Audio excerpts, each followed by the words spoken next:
तो अब हम सर से पूछने वाले हैं कि अपने 5 साल के कार्यकाल में वो कौन कौन से कार्य करवाएंगे। हमारे गांव के मजदूर रहेंगे, लगभग 200 तक मजदूर हमारे। नमस्कार, मैं आर कुमार, कैमरामैन अजय के साथ स्वागत है आपका लोकतक में। आज हम रेतु ग्राम सभा में आए हैं और यहाँ के प्रधान प्रतिनिधि जो युवा प्रधान हैं ग्राम सभा रेतु के द्वारा चुने गए हैं, आज हम उनसे बात करेंगे, उनके उद्देश्यों के बारे में जानेंगे। वो आगामी आने वाले 5 साल में अपने 5 साल के कार्यकाल में क्या क्या बदलाव करना चाहते हैं इस रेतु ग्राम सभा में, उन्हीं के द्वारा पूछते हैं।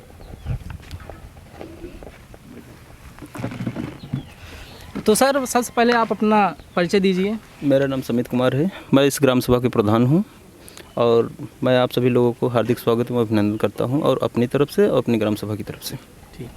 तो सर, सबसे पहले आप हमें ये बताइए कि आप जो है नवनिर्वाचित हैं, यानी पहले कभी जो है प्रधान के लिए उम्मीदवारी नहीं की है? नहीं, ये मेरा पहला बार था। पहला बार था। तो आप जो है इस बार प्रधान का पद हमें मिले, इसलिए मतलब क्या आप चाहते हैं इस गांव में बदलाव, जो आप जो है चुनाव के लिए लड़ाई? देखिए, मैं राजनीति में इस बार प्रधानी में इसलिए आया, लोगों को प्रेरित करने पर आया। और बात यह है कि हमारी ग्राम सभा में कुछ स्कीमें बहुत थी जो हमारी ग्राम सभा के सभी लोग जान नहीं पाते थे। जी जी। ना उन्हें मिल पाता था वो फ़ायदा।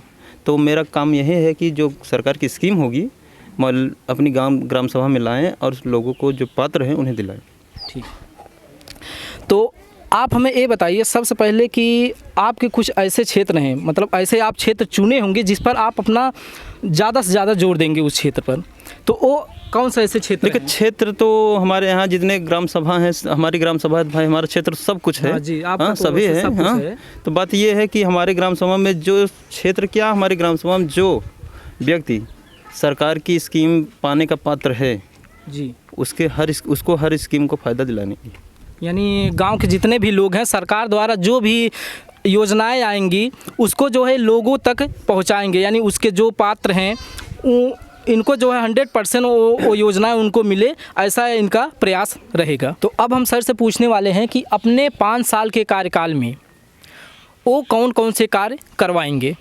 तो सर, आप बताइए कि आप अपने इस 5 साल के कार्यकाल में कौन कौन से कार्य करवाएंगे? देखो, मैं अपने 5 साल के इस कार्यकाल में बहुत प्लान बनाया हूँ, जैसे कि रोड यानी कि सड़क, जैसे खड़ंजा हुआ, इंटरलॉकिंग हुआ, नाली का भी निर्माण और तालाब का सुंदरीकरण, ऐसे बहुत काम प्लान बनाए हैं और समय समय आने पर हम करते रहेंगे। ठीक। तो और जो सरकार द्वारा लाई गई योजनाओं पर उस पर भी काम करें। अब थोड़ा आप ये बताइए कि जैसे जो इन तालाबों में या इंटरलॉकिंग जो करवाएंगे रोडों पर, इसमें जो कार्य करने वाले रहेंगे वो मजदूर कहाँ के रहेंगे? मजदूर रहेंगे। मजदूर देखो, जो गांव के मजदूर हो चुके, जैसे तालाब का काम हुआ तो हमारे गांव के मजदूर रहेंगे, लगभग 200 तक मजदूर हमारे गांव में काम करते हैं मनरेगा के तहत। अच्छा, मनरेगा के। हाँ, उन लोगों को रोजगार भरपूर मिलता है हमारे यहाँ से। जब से हमारी कार्यकाल आई है तब से हम बराबर उन लोगों को काम दिए गए हैं। अच्छा। हाँ, अभी हाल में ही तालाब में तो नहीं, पानी डूबने की वजह से काम नहीं लग सका, लेकिन फिर भी नाला है वहाँ काम लगने वाला है। अच्छा, तो आप ये बताइए, अभी तो आप प्रधान बने हैं, लगभग 6-7 महीने हुआ है, तो इस 6-7 महीने के दौरान आपने अब तक कितने कार्य को अंजाम दिया है? कितने कार्य को हमने 3 इंटरलॉकिंग बिछवाए हैं जी, और 4 कच्चे संपर्क मार्ग और ये सोकपिट बनवाया है बम्बा का, लगभग 30-35 बम्बा हमारे मरम्मत हुए हैं हमारे ग्राम सभा में, और फाउंडेशन बनवाया है, सोख्ता बनवाया है, ऐसे कई कार्य हैं बाकी अभी उसको करवाएंगे। अच्छा, इसके लिए जो मजदूर थे सब गांव के ही मजदूर? हाँ, सब गांव के मजदूर। मनरेगा के तहत जितना काम होता है वो हमारे गांव के ही मजदूर होते हैं जी। तो अब हम सर से कुछ और सवाल करते हैं। तो सर, आप ये बताइए कि आपके ग्राम सभा रेथु में कितने आंगनबाड़ी कर्मचारी हैं? देखिए, हमारे ग्राम सभा में आंगनबाड़ी कर्मचारी 2 हैं और एक आशा है। कौन कौन से, उनका नाम क्या है? आशा का नाम है सीता देवी, और आंगनबाड़ी जैसे बिमला देवी हैं, और एक अशोक कुमारी हैं। अच्छा, बिमला, आशा जो है सीता देवी हैं, और बिमला देवी और अशोक कुमारी जो है 2 आंगनबाड़ी कार्यकर्ता हैं। तो आप ये बताइए कि कभी आंगनबाड़ी से कोई शिकायत, गांव के लोग जो है कोई शिकायत की? क्योंकि आंगनबाड़ी में जैसा कि आप जानते हैं बच्चों के लिए जो है बहुत सरकार द्वारा बहुत स्कीमें आती हैं, बहुत चीज़ मिलता है बंटने के लिए, तो इससे संबंधित कोई भी शिकायत आपके पास आई? नहीं, अब तक हमारे पास कोई शिकायत नहीं आई है और वो लोग अपना काम कर रहे हैं। अच्छा। हाँ, जो भी उनको मिलता है बच्चों को बांटने के लिए बांट रहे हैं। अभी तक तो हमारे गांव में कोई शिकायत नहीं किया है। यदि शिकायत करेगा तो भाई उसके बारे में सोचेंगे। यानी अगर गांव के लोग जो है शिकायत करेंगे तो आप जो है उसके बारे में भाई उसके एक्शन लेंगे? हाँ, एक्शन तो लेना ही पड़ेगा भाई।